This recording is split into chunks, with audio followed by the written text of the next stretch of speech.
Is Damian Lillard quietly plotting a super team comeback? In Boston? Why the Celtics might be preparing for a future no one sees coming. What if the biggest move of the Boston Celtics offseason hasn't even happened yet? In the chaos of trades, free agency negotiations, and salary cap gymnastics, one name has resurfaced with almost no warning: Damian Lillard. And this time, it's not as a superstar demanding a trade, it's as an injured free agent quietly considering his next chess move while the rest of the league scrambles. Wait, how did we get here? Just weeks ago, the Milwaukee Bucks stunned the NBA by waiving and stretching the final years of Lillard's contract. A former MVP candidate, a top 75 all-time selection, and one of the most feared clutch shooters of the past decade, discarded like an expiring bench piece. Why a torn Achilles, his age, and a ballooning salary that no longer fit into Milwaukee's long-term plans? But what nobody seems to be asking is, why now? Why cut ties with one of the league's most respected veterans just months after pairing him with Giannis?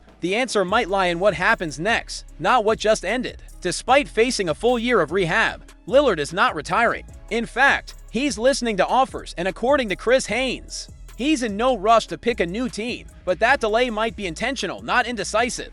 Could Boston be the dark horse among the suitors reportedly circling Lillard's situation? The Lakers, Warriors, and others. Boston stands out, not because they're the favorites, not because they have the cap space, but because they have the blueprint. Think about it. The Celtics just shipped out Jrue Holiday. Kristaps Porzingis is gone. The bench is shallow, aging, and lacking secondary shot creators. This roster isn't just thinner, it's shifting, strategically, quietly. Now, add to that the fact that Jason Tatum is also recovering from an Achilles injury. Coincidence? Maybe, but Tatum and Lillard have been close for years. They've trained together, talked about teaming up, and now, suddenly, both are staring down rehab seasons with long-term windows wide open.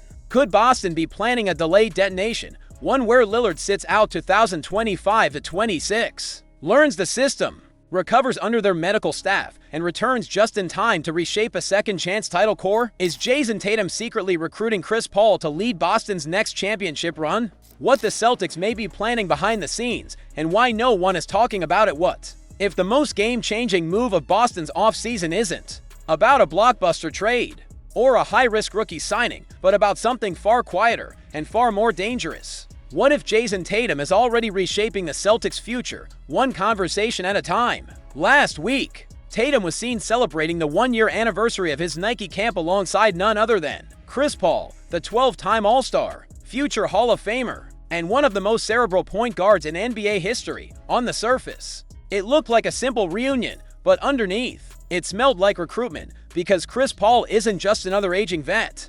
He's a chess piece, one that could unlock a version of the Celtics we haven't seen since the Big Three era. And if Tatum is pulling strings behind the scenes, then Boston's next phase might be far more calculated than anyone expects. Let's be clear, Boston doesn't need a flashy point guard. They just won a championship with Derek White, Jrue Holiday, and a system that leaned on switchable wings and positionless basketball. But that system is crumbling. Holiday's gone, the rotation is thinner, and Peyton Pritchard, while gutsy, is not the answer to run a title contender in a league filled with elite guards like Luka, Shai, Fox, and Halliburton. That's not a slight, it's a fact. Meanwhile, Chris Paul quietly played all 82 games last season, averaging 8.8 points and 7.4 assists for a young Spurs squad. No injuries, no drama, just efficiency and control. In an era obsessed with pace and spacing, Paul still dictates tempo like a master conductor. He's not what he once was, but what if the Celtics don't want the 2015 version? Here's what's getting overlooked. Tatum and Chris Paul go way back. Their families are close. They've trained together for years. Paul has mentored Tatum off the court and supported his growth on it. And now that both are at pivotal moments in their careers, Paul near the end, Tatum pushing for dynasty status, their timelines may be converging in a very intentional way. If Paul signs with Boston, he wouldn't be walking into a leadership void. He'd be stepping into a partnership. Is Al Horford quietly plotting a championship hijack with the Warriors? The NBA veteran might be walking away from Boston and straight into Golden State's war room. What if one of the NBA's most respected veterans is about to flip the Western Conference on its head and no one's taking it seriously? Al Horford, at 39 years old, was expected to ride off into the sunset, maybe hang his jersey in Boston and retire a Celtic legend. But according to reports gaining momentum across the league, Horford might not just be postponing retirement. He might be planning to help the Warriors make one last, lethal push. And here's where it gets truly bizarre. This isn't just rumor mill noise. This is being talked about behind closed doors as inevitable. It's happening. That's how Bill Simmons put it on his podcast when talking about Horford's future. No hesitation. No caveat, just certainty. Chris Paul may be gone. Klay Thompson is in Dallas. Golden State needs a lifeline, a veteran with IQ, shooting, and big game poise. And apparently, Horford has already heard the call. But here's the question that's not being asked. Why would Horford choose the Warriors now? Why walk away from the Celtics just months after winning a title? So what gives? Why leave a franchise he's already returned to once? Because Horford may no longer believe in Boston's internal direction. Think about it. The Celtics have already lost Kristaps Porzingis, Al's longtime front-court partner. Jrue Holiday, traded. The roster is thinning out, and Brad Stevens appears more focused on long-term financial flexibility than on immediate title contention.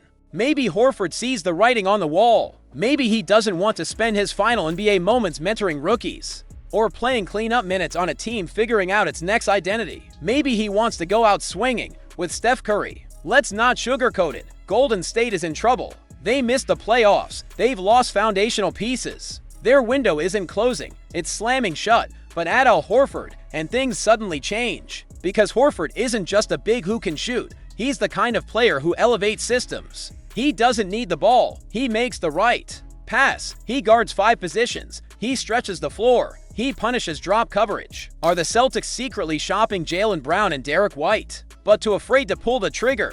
Behind Boston's tax drama lies a question no one dares to ask out loud. What if the next blockbuster isn't about shedding salary, but shaking the franchise to its core for a team that just hoisted the Larry O'Brien trophy? The Boston Celtics are acting strangely quiet. They've offloaded Jrue Holiday. They've pushed Kristaps Porzingis out the door. They've added fringe depth like Luka Garza and Josh Minott, and yet the moves feel incomplete. Like a chess match paused mid-strategy. Something is brewing in the shadows, and all signs point to a front office trying to balance the timelines that once at the heart of it. An uncomfortable truth: Jaylen Brown and Derek White are no longer untouchable. They might not be on the trading block yet, but they're in the room.